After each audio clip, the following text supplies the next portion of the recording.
जागर स्त्री शक्तीचा, जागर महिला सन्मानाचा, जागर नवदुर्गांचा, जागर तुमचा आमचा नव्या प्रेरणेचा। खास नवरात्रीनिमित्त कर्तृत्ववान महिलांसाठी आम्ही घेऊन येत आहोत आगळे वेगळे विचारांचे व्यासपीठ। कौटुंबिक, सामाजिक, राजकीय, आर्थिक, शैक्षणिक या विषयावर खास आपल्यासोबत बातचीत। बीड शहरातील डॉक्टर किरण शिंदे यांचे जिजाऊ हॉस्पिटल आहे। येथे सर्व स्त्रीरोगावर निदान व उपचार केले जातात। येथे संपर्क साधावा। जागर महिला कर्तृत्वाचा या विशेष सत्रामध्ये आपण आज आदर्श शिक्षिका असणाऱ्या नीता वाघमारे यांच्याशी आपण खास बातचीत करणार आहोत। कारण गेल्या अनेक दिवसापासून आपण खास नवरात्री निमित्त विविध क्षेत्रातील विविध महिलांच्या विषयावर अनेक मुलाखतीचा माध्यमातून सामान्यांचे प्रश्न असतील, जनसामान्यांच्या हिताचे प्रश्न असतील, ते जाणून घेण्याचा प्रयत्न करत आहोत। या ठिकाणी आदर्श शिक्षिका म्हणून नीता वाघमारे यांच्याशी आपण खास बातचीत करत आहोत। ताई नमस्कार। नमस्कार। मला सांगा तुमचं बालपण कुठे गेलं, कसं गेलं आणि वैयक्तिक शिक्षणासंदर्भात काय सांगाल? माझं बालपण माजलगाव इथे गेलं आणि माझं MA इंग्लिश BEd आहे आणि मी आता इंदिरा गांधी कन्या विद्यालय दिंडोरी येथे माध्यमिक शिक्षिका म्हणून काम करत आहे। माझे संस्थाचालक माननीय मोहनरावजी सोळंके आमदार। खरं पाहायला गेलं तर ते आमच्या म्हणजे या कृषी ह्याच्यातले या कृषीतले सर्वोत्कृष्ट असे आमच्यासाठी सर्वांसाठी ज्योतिबा म्हणलं तर हरकत नाही। कारण मी ज्या शाळेमध्ये काम करते त्या शाळेमध्ये जवळजवळ आज माझ्या शाळेची संख्या 700 विद्यार्थिनी म्हणजे मुली आहेत आणि या मुलींना जे शिक्षण मिळते खरं तर त्यांची आमच्यावरती फार आम्ही त्यांचे म्हणजे कृतज्ञ आहोत की त्यांनी एवढ्या सगळ्या मुलींसाठी एक वेगळं जे शिक्षणाचं द्वार केलं त्याबद्दल खरं तर मी त्यांची मनपूर्वक ऋणी आहे। आणि आमच्या जी आमची शाळा आहे ती शाळा ही दिंडोरीमध्ये आहे। जवळजवळ 23 गावातली जी मुलं आहेत, आमच्याकडे 23 खेड्यातली मुली आहेत सगळ्या शाळेमध्ये आणि अशा आमच्या या संस्थेमध्ये 8 ते 10 संस्था आमच्या आहेत, 5-6 संस्था आमच्या आहेत आणि त्या प्रत्येक ठिकाणीच आम्ही अतिशय चांगल्या पद्धतीने जो शिक्षकाचा जो स्टाफ आहे तो खूप चांगला आहे आणि चांगल्या प्रकारचं दर्जेदार असं शिक्षण देण्याचं काम आम्ही तिथे करतो आणि याचा एक कुठेतरी छोटासा अंश मी आहे याचं मला अत्यंत समाधान आहे आणि त्याच्याबद्दल मी तिथे कार्यरत आहे म्हणून मी खरं तर विनम्रपणे। नक्कीच मागच्या काही काळामध्ये तुमचा एक आदर्श शिक्षिका म्हणून तुम्हाला पुरस्कार दिला गेला, त्याबद्दल काय सांगाल? काय पुरस्काराच्या संदर्भामध्ये असं काही नाही, पण आपण जे काम करायचं आहे एका शिक्षकाने जे काम करायला हवं ते प्रामाणिकपणे त्याच्या कामाशी तो प्रामाणिक असणं गरजेचं आहे। मुलांच्या हिताचे जे काही प्रश्न असतील ते सोडवणं खूप गरजेचं आहे आणि तळागाळातील मुलांचा विकास होणं एका शिक्षकी पेक्षेकडून अपेक्षित आहे म्हणून हे अतिशय सुशोभनीय आहे। नक्कीच विद्यार्थी घडला पाहिजे, विद्यार्थी शिकला पाहिजे आणि विद्यार्थ्याची प्रगती झाली पाहिजे। जोपर्यंत विद्यार्थ्याच्या सर्वांगीण विकासासाठी शिक्षक झटणारा असला पाहिजे याच दृष्टीवर आज आदर्श शिक्षिका म्हणून आपण नीता गायकवाड यांच्याशी नवजागर कर्तृत्वाचा या विशेष सत्रामध्ये आपण त्यांची खास बातचीत करत आहोत। ताई गेल्या अनेक दिवसापासून बीड जिल्ह्यामध्ये काही महिलांवर मुलीवर अत्याचार होत आहेत, त्या संदर्भात काय आपली प्रतिक्रिया आहे? खरं तर फार भयावह परिस्थिती आपल्या महाराष्ट्रामध्ये म्हणायचं नाही तर देशामध्येच होत चाललेली आहे। वरचेवर जो काही होणारे जे काही प्रश्न निर्माण होतात हे पाहून खरं तर पुढच्या पिढीची भीती वाटायला लागली असं म्हणायला काही हरकत नाही। वास्तविक पाहता आपण पाहतो की आपण एज्युकेशन सिस्टीम जी आहे, शिक्षण जे आहे हे आपण एका वेगळ्या दृष्टिकोनातून आपण त्याच्याकडे पाहतो, पण वेगळंच विचित्र एक चित्रीकरण आपल्या सगळ्यांच्या समोर येतं की जसं की आपण पाहतो की आजही आपण एवढे संविधान असेल, संविधानामध्ये असणारे अधिकार आहेत त्याची कुठेतरी पायमल्ली होत असताना आपण पाहत आहोत आणि हे जरी होत असेल म्हणजे लहान मुलींचे बालविवाहाचा आजकाल होत आहे, मुलींवरती अनेक म्हणजे रेप होत आहेत, रेपचं प्रमाणही वाढतच चालले आहे आणि ह्या ज्या काही गोष्टी आहेत ह्या खरंच खूप एक मनाला कुठेतरी एक संवेदना म्हणजे खूप वाईट वाटणारे आहेत. आणि खरं पाहायला गेलं तर सगळीकडे जागरूकता करणं फार गरजेचं आहे, पण जागरूक हा शिक्षणामधूनच मुलं होतील आणि त्याच्यामुळे अशा पद्धतीचे संस्कार मुलांना लावणं आपण खूप गरजेचं आहे. प्रत्येक शाळेमध्ये मुलांना चांगलं काय वाईट काय फक्त पुस्तकी ज्ञानच म्हणून चालणार नाही, तर त्यांना या सगळ्या गोष्टीचीच जाणीव व्हायला गरजेचं आहे. नक्कीच अनेक तुम्ही ग्रामीण भागामध्ये मोठ्या प्रमाणावर विद्यार्थ्यांना घडवण्याचं कार्य करतात. अनेक शाळकरी मुलं असतील, छोटी मुलं असतील, त्यांच्याकडं वेगवेगळ्या अत्याधुनिक मोबाईल आहेत. त्या माध्यमातून मुलं वेगवेगळे साईटवर जाऊन पाहतात. त्याबद्दल तुमचं काय मत आहे? नाही, खरं तर शिक्षण हे मुलांना ऑफलाईनच पाहिजे, ऑनलाईनचं हे नाहीये.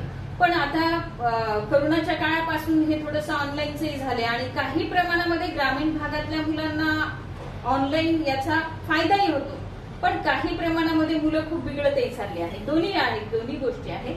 पण वास्तविक पाहता मुलांना ऑफलाईन शिक्षण असलं पाहिजे, कारण ह्या सगळ्या गोष्टींमुळे काय व्हायलंय, मुलांना सारखे मोबाईल पाहण्याने त्यांचे डोळे आणि आपण एवढंच पाहू शकत नाही की मुलं म्हणजे त्या दृष्टिकोनातून मोबाईलचा चांगला वापर करतात की गैरवापर करतात. आई वडील किंवा जे आपले हे आहेत ते कुठपर्यंत त्यांच्याकडे लक्ष देणार आहे. त्याच्यामुळे शिक्षण हे ऑफलाईनच असलं पाहिजे. नक्कीच प्रत्येक मुलीच्या आईवडिलांनी त्यांच्याकडे लक्ष दिलं गेलं पाहिजे, कारण ते त्या मोबाईलमध्ये काय पाहतात, कशा पद्धतीनं पाहतात. जोपर्यंत आई वडील लक्ष देत नाही तोपर्यंत तो मुलगा सुधारणार नाही किंवा ती मुलगी सुधारणार नाही. नक्कीच आदर्श शिक्षिका म्हणून या ठिकाणी गीता वाघमारे मॅडम आहे. आपण त्यांची खास बातचीत करत आहोत जागर महिला कर्तृत्वाचा या विषयामध्ये. ताई, मला सांगा, ग्रामीण भागामध्ये तुम्ही शिकवत आहात, विद्यार्थ्यांना घडवत आहात. ग्रामीण भागामध्ये मुलींना उच्च दर्जाचं शिक्षण देण्यासाठी सरकारनं काय पावलं उचलली पाहिजे, आपल्याला काय वाटतं? वास्तविक पाहता आता मी पाहते की माझ्याकडे जवळजवळ 23 खेड्यातील मुली शाळेमध्ये येतात आणि यांना मग जाण्या येण्याची किंवा हॉस्टेलची काही मुली, आपल्याकडे ऊसतोड कामगार हा फार गांभीर्याचा प्रश्न आहे की मुलं जेव्हा आई वडील फॅक्टरीला जातात त्या मुली ज्या असतात तर त्या मुलींना शिक्षणापासून वंचित ठेवलं जातं. कारण मुलगी एक मग ती कोणाकडे राहणार आहे, मग तिला आई वडिलांना जाणीवपूर्वक म्हणा किंवा इच्छा नसतानाही म्हणा त्यांना त्या मुलींना शाळेत इथं कसं ठेवायचं, एकटीला कसं ठेवायचं म्हणून त्यांना फॅक्टरीला त्यांच्यासोबत घेऊन जावं लागतं. आणि म्हणजे एवढी वाईट परिस्थिती आहे की माणसाला आपण जसं एखाद्या म्हणजे कुंभार जसा एखाद्या माटाला आकार देतो, घडवतो, त्याच पद्धतीने या मुलांचं होतं. त्यांना एकदा जर त्यांची लिंक शिक्षणाच्या बाबतीतली तुटली तर ती ऑटोमॅटिकच त्या क्षेत्राकडे उडावले जातात आणि याच्यामुळे हे जे वाढतं प्रमाण आहे हे आपल्याकडे कमी झालं पाहिजे.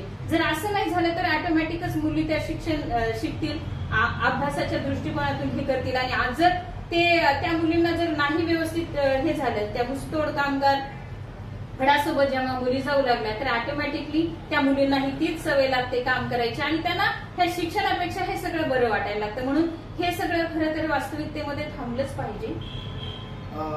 सरकारनं त्यासाठी विशेष पावलं उचलली पाहिजे, त्याबद्दल काय?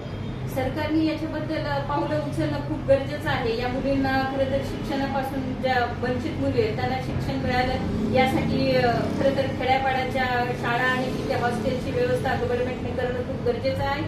त्याच्यानंतर ज्या मुली आहेत ग्रामीण भागातील ज्या गरीब कुटुंब आहेत त्यांनाही वास्तविकतेमध्ये त्यांना शिक्षणासाठी काहीतरी बेनिफिट सरकारने दिलं पाहिजे त्या मुलांना. डॉक्टर सुनील बोबडे आणि डॉक्टर राधाकिसन डाके यांचे Medicare heart and critical care hospital आहे. येथे एक्स-रे, 2D इको, हृदयाच्या सर्व आजाराविषयी निदान व उपचार केले जाते. तसेच हाताच्या, पायाच्या, मेंदूच्या, रक्तवाहिन्यांची व हृदयाची अँजिओग्राफी व अँजिओप्लास्टी केली जाते. संपर्क SP ऑफिस समोर, बीड. प्रमाण खूप जास्त आहे. वास्तविक पाहता सरकारने असं काही धोरण केलं पाहिजे की मुलांना, प्रत्येक मुलालाच म्हणजे ज्यांचं शिक्षण आहे ज्या पद्धतीत आहे, ज्या की आपल्याकडे आता भरती बंद आहे, लवकर भरती बंद आहे, कोणत्याही ह्याच्यामध्ये आपल्याकडे व्हॅकन्सी नाही असं सांगितलं जातं. भरपूर व्हॅकन्सी आहे, जागा नाहीत असं नाही.